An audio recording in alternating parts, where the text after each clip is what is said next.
والدین اور بیوی میں زیادہ حق کس کا ہے؟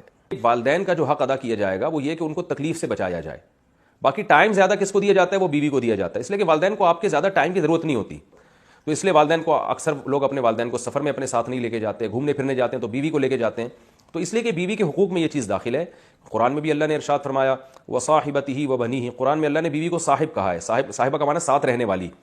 تو ساتھ رہنے والی کیونکہ وائف ہے تو ٹائم عام طور پر اس کو زیادہ دیا جاتا ہے، اور یہ اس میں والدین کی حق تلفی نہیں ہے کیونکہ والدین کو اولاد سے زیادہ ٹائم چاہیے بھی نہیں ہوتا. اسی طرح خرچہ جو ہے، کیونکہ والدین خرچے کے محتاج نہیں ہوتے، کیونکہ آپ کے والد بھی کما رہے ہوتے ہیں جو آپ کی ماں پہ خرچ کر رہے ہوتے ہیں، اپنی وائف پہ یعنی خرچ کر رہے ہوتے ہیں. تو لہذا آپ کے ذمہ یہ نہیں ہوتا کہ اپنی ماں پہ خرچ کریں آپ، کیونکہ وہ آپ کے والد کے ذمہ اور وہ انہوں کو کھلا رہے ہوتے ہیں. وہ یا آپ کی والدہ کی پینشن آتی ہے یا آپ کی والدہ جاب کرتی ہیں، جبکہ بیوی کا خرچہ جو ہے وہ مرد کے کندھوں پر اللہ نے ڈالا ہے. تو اس لحاظ سے انسان یہ ہو سکتا ہے کہ ماں باپ کو نہ دے رہا ہو، بیوی بچوں کو کھلا رہا ہو، تو اس میں کوئی گناہ نہیں ہے. اور رات گزارنا زوجہ کا حق ہے. آپ اگر والدہ کے ساتھ نہیں سوتے، باپ کے ساتھ نہیں سوتے، آپ بیوی کے ساتھ سوتے ہو، تو پھر ایسی صورت میں آپ کی والدہ اگر آپ کو تانا دیتی ہے کہ بھئی میں چاہتی ہوں کہ میرے گھر میں تو آ کے سویا کر، تو بیگم کے ساتھ جا کے سو رہا ہے، تو ماں کا حق تو زیادہ ہے. تو ماں کا یہ تانا غلط ہوگا، اس لیے کہ ماں کا حق اگرچہ زیادہ ہے لیکن یہ والا حق ماں کا سرے سے ہے ہی نہیں.